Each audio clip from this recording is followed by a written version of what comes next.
Glory to God. கிஃப்டாவின் கிளின்ஸ் YouTube channel வழியாக உங்களை சந்திப்பதிலே நான் பெருமகிழ்ச்சி அடைகிறேன். கடந்த நாட்களில் நாம் பார்த்தோம் ஓரே பர்வதம் பற்றி. அடுத்ததாக சீனாய் மலையில் மோசேக்கு தேவன் அருளிய 10 கட்டளைகள், மோசே கட்டின பலிபீடம் பற்றி நாம் பார்த்தோம். இந்த நாளிலேயும் எலியா தீர்க்கதரிசியை பற்றி நம்ம பார்க்கலாமா? எலியா தீர்க்கதரிசி எசபேலுக்கு பயந்து என்ன பண்ணுறாரு? ஓடி போகிறாரு. எங்கே போகிறாரு அப்படின்னா, தன்னுடைய ஜீவனை காப்பதற்காக யூதாவை சேர்ந்த பெயர்சபாவுக்கு புறப்பட்டு போகிறாரு. வனாந்திரத்தில் ஒரு நாள் பிரயாணம் போயிட்டு சூறை செடியின் கீழே உட்கார்ந்து தான் சாகணும்னு நினைக்கிறாரு. போதும் கர்த்தாவே, என் ஆத்துமாவை எடுத்துக்கொள்ளும் என்று சொல்கிறாரு. நான் என் பிதாக்களை பார்க்கிலும் நல்லவன் அல்ல அப்படின்லாம் பேசுகிறாரு. சூறை செடியின் கீழே படுத்து கொண்டு தூங்குறாரு. அங்கே ஒரு தூதன் அவனை தட்டி எழுப்புறாரு. எழுந்திருந்து போஜனம் பண்ணுன்னு சொல்கிறான். அப்போ விழித்து பார்க்குறாரு. நல்ல தழலில் சுடப்பட்ட அடையும் ஒரு பாத்திரத்தில் தண்ணீரும் இருக்கிறது. திரும்ப சாப்பிட்டுட்டு திரும்ப படுத்து கொள்கிறாரு. செகண்ட் டைமாக தூதன் வராரு, தட்டி எழுப்புறாரு. எழுந்திருந்து போஜனம் பண்ண சொல்கிறாரு. நீ பண்ண வேண்டிய பிரயாணம் வெகு தூரம்னு சொல்கிறாரு.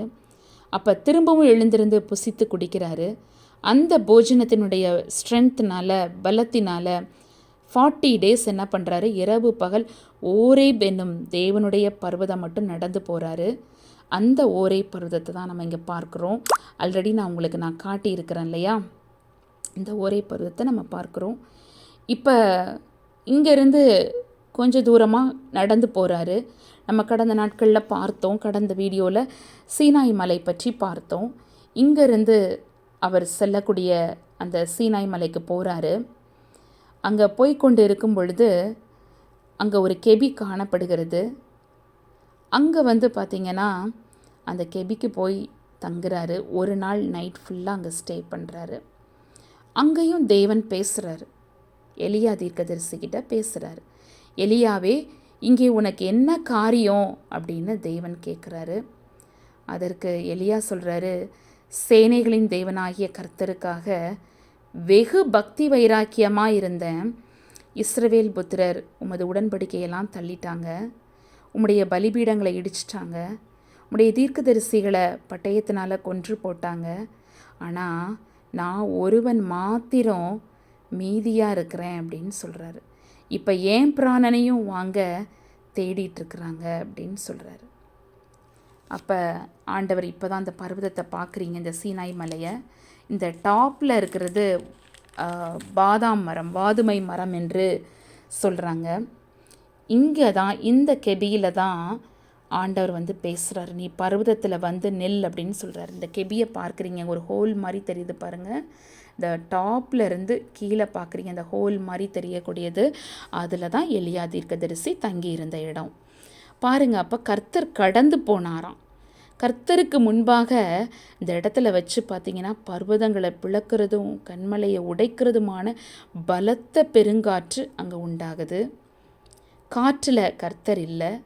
காற்றுக்கு பிறகு பூமி அதிர்ச்சி வருது. பூமி அதிர்ச்சியிலையும் கர்த்தர் இல்லை. பூமி அதிர்ச்சிக்கு பிறகு அக்கினி உண்டாகிறது. அக்கினியிலையும் கர்த்தர் இல்லை. அக்கினிக்கு பிறகு மெல்லிய சத்தம் வருகிறது. எலியா தங்கியிருந்த அந்த குகையை நீங்கள் பார்க்குறீங்க. இந்த இடத்துல வைத்து தான் எல்லாம் நடைபெறுகிறது. அதை எலியா கேட்குறாரு. தேவனுடைய சத்தத்தை, மெல்லிய சத்தத்தை கேட்ட பிறகு தன்னுடைய முகத்தை சால்வையினால் மூடிக்கொண்டு வெளியே வராரு. கெபியின் வாசலில் தான் நிற்கிறாரு. அப்போ இதோ எலியாவே, இங்கே உனக்கு என்ன காரியம் அப்படின்ற சத்தம் எலியாவுக்கு கேட்கிறது. அதற்கு எலியா சொல்கிறாரு, சேனைகளின் தேவனாகிய கர்த்தருக்காக நான் வெகு பக்தி வைராக்கியமாக இருந்தேன்.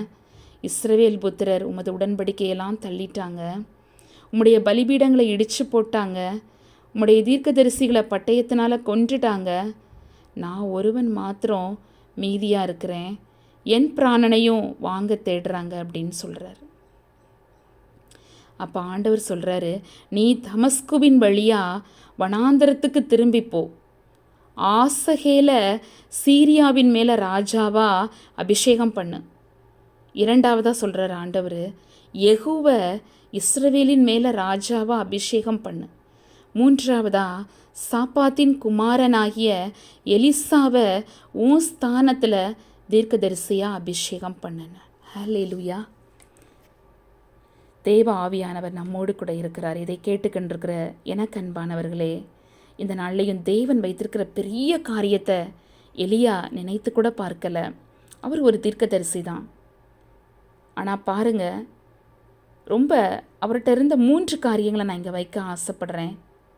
Loss of confidence, pride and fear. நான் சேனைகளின் கர்த்தருக்காக வெகு பக்தி வைராக்கியமாக இருந்தேன். திரும்ப திரும்ப சொல்கிறாரு, அப்படி தானே? அவர்கிட்ட இருந்த ஒரு ப்ரைடு, ஏன்னா தேவன் என்கிட்ட தான் பேசுகிறாரு, என்கிட்ட வார்த்தையை கொண்டு அவர் பேசுகிறாரு அப்படின்ற ஒரு காரியத்தை நம்ம காண்கிறோம். இன்றைக்கு எலியாவை போல் ஒருவேளை எந்த காரியத்திலையாவது எலியா ரொம்ப ப்ரௌடாக தான் இருந்திருப்பார். ஏன்னா அவர் மூலமாக தேவன் செய்த காரியங்களை அந்த ப்ரௌட் இருந்ததுனால தான் அந்த ஃபியரும் அவர் கூடவே இருந்துச்சு. அப்படி தானே?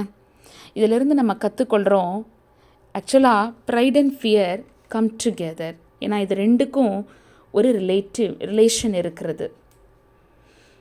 இதில் ஒன் ஃபாலோஸ் த அனதர். அதனால் இன்றைக்கி நம்மக்கிட்ட ஏதாவது ஒரு காரியத்தில் நம்ம கான்ஃபிடென்ஸை இழந்திருப்போமானால் தேவன் வைத்திருக்கிற மகா பெரிய காரியங்களை நம்ம நினைத்து பாருவோம். இந்த குகையை நீங்கள் பார்க்குறீங்க இல்லையா?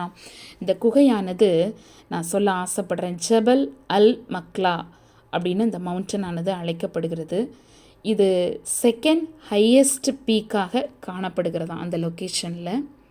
இதனுடைய உயரமானது, இந்த மலையின் உயரமானது 2284 மீட்டர் இருக்கிறதாக கூறப்படுகிறது. இன்னும் அந்த உச்சியிலிருந்து அந்த ஆல்மண்ட் ட்ரீ பார்த்தீங்க இல்லையா, அதிலிருந்து இந்த குகை வரைக்கும் என்ன சொல்கிறாங்கன்னா 1866 மீட்டர் இருக்கும் அப்படின்னு சொல்கிறாங்க. இங்கே ஆல்மண்ட் ட்ரீ தான் இருந்ததாக, அந்த டாப்பில் இருந்ததாக கூறப்படுகிறது. இன்றும் அது காணப்படுகிறது. ஆனால் அது இலைகளோடு இல்லை, ட்ரை ஆகி இருக்கிறத நம்ம அந்த மவுண்டன் டாப்பில் பார்க்க முடியும். நீங்கள் அதை பார்த்துருப்பீங்க. நான் அந்த வீடியோவில் அதை நான் டச் பண்ணியிருக்கிறேன், நீங்கள் அதை பார்க்கலாம். என்ன தெரியுமா சொல்கிறாங்க, இந்த குகையானது 15 ஃபீட் ஹையாக இருந்துச்சான், 20 ஃபீட் லாங்கில் இருந்துச்சான், இன்னும் 20 ஃபீட் டீப்பாக இருந்துச்சான். அது மாத்திரம் இல்லைங்க, ரொம்ப சேஃபாக கம்ஃபர்டபுளாக இருந்துச்சான். அதில் ஈஸியாக கண்டுபிடிக்கக்கூடிய வகையில் அந்த குகை காணப்பட்டுச்சுன்னு சொல்கிறாங்க. இந்த பார்க்குறீங்க இல்லையா, அந்த ட்ரீ தான் ஆல்மண்ட் ட்ரீன்னு சொல்கிறாங்க. இது மாத்திரம் இல்லை, அந்த கேவில் நல்ல தங்கி இருக்கிற மாதிரி, ஆட்கள் படுத்துக்கொள்கிற மாதிரி இடம் இருந்துச்சான். அதனால தான் எலியா தீர்க்கதரிசி ஒரு நாள் முழுவதும், அந்த ராத்திரி முழுவதும் அங்கே தங்கி இருக்கிறாரு. ஹல்லேலூயா. இந்த நாளில் இதை பார்த்து என்ஜாய் பண்ணியிருப்பீங்க நான் நினைக்கிறேன். இதெல்லாம் நம்ம நேரடியாக போய் எடுத்த ஒரு படங்கள் தான். பாருங்கள், இந்த நாளில் எந்த விதத்திலையாவது நீங்களும் நானும் நமக்கு தேவன் கொடுத்த நம்பிக்கையை நம்ம இழந்திருப்போமே, ஆனால் நம்ம அந்த நாளில் மீண்டுமாய் தேவன் கொடுத்த நம்பிக்கைக்குள்ளாக நம்ம கடந்து வருவோம். அவர் வைத்திருக்கிற ஆசீர்வாதத்தை பெற்றுக்கொள்வோம். நம்மிடத்தில் இருக்கிற ப்ரைடு எதுவாக இருக்கட்டும், நம்ம வேலையை பற்றியா, நம்ம குவாலிஃபிகேஷனா, இல்லை நம்ம தங்கி இருக்கிற அந்த பிளேஸா, இல்லை நம்மகிட்ட இருக்கிற ஃபினான்ஷியலாக, எதுவாக இருந்தாலும் நம்ம பாதிக்கக்கூடாது. அந்த நாளில் நம்ம அந்த பெருமையான காரியங்களுக்கு நம்ம விலகி வாழ்வோம். நம்மிடத்தில் இருக்கிற ஃபியர், அன்னைக்கு எலியா ஜீவனுக்கு பயந்து, எசபேலுக்கு பயந்து, எசபேல் தன்னுடைய உயிரை அவங்க கொண்டு விடுவாங்களோ அப்படின்னு பயந்து அந்த கெபிக்குள்ளே ஓடி போனார். எவ்வளோ கஷ்டப்பட்டிருப்பார் இல்லையா? அந்த நாளில் வாகனங்கள் கிடையாது, நடந்தே செல்லணும். அப்போ ரொம்ப கஷ்டப்பட்டிருக்கிறார். ஆனாலும் ஆண்டவர் அவரை கைவிடலை. அவருக்கு தூதனை கொண்டு அவர் போஷித்தார், வழி நடத்தினார். இன்றைய நாளில் இதை பார்த்து கேட்டு கொண்டிருக்கிற எனக்கு அன்பானவர்களே, எந்த விதத்துலேயும் தேவன் உங்களுக்கு கொடுத்துருக்கிற நம்பிக்கையை இழந்துடாதீங்க, பெருமையாக இருந்துடாதீங்க, பயந்து வாழ்ந்துடாதீங்க. யாருக்கும் தேவன் உங்களோடு கூட இருக்கிறார். அவர் உங்கள் கூட இருக்கிறதுனால அவரே உங்களை வழி நடத்துவார். நீங்கள் ஜீவனுள்ள மட்டும் நன்மையை காணும்படிக்கு தேவன் உங்களை வைப்பாராக. தேவன் வைத்திருக்கிற அந்த 3 நபர்களை அபிஷேகம் பண்ணுகிற காரியத்தை அன்று எலியா யோசித்திருந்தாரால் இப்படி வந்திருக்க மாட்டார். அப்படி தானே திரும்பவுமா ஆண்டவர் போ சொல்கிறாரு, தமஸ்குவுக்கு திரும்பி போ அப்படின்னு. ஹல்லேலூயா. அந்த நாளில் இந்த காரியத்தை பார்த்து கொண்டிருக்கிற நமக்கு தேவன் ஒரு பெரிய நம்பிக்கையை கொடுத்திருக்கிறார். அவருக்கென்று வாழ்வோமா, நாம் தொடர்ந்து அவருக்கென்று ஜீவிப்போம்.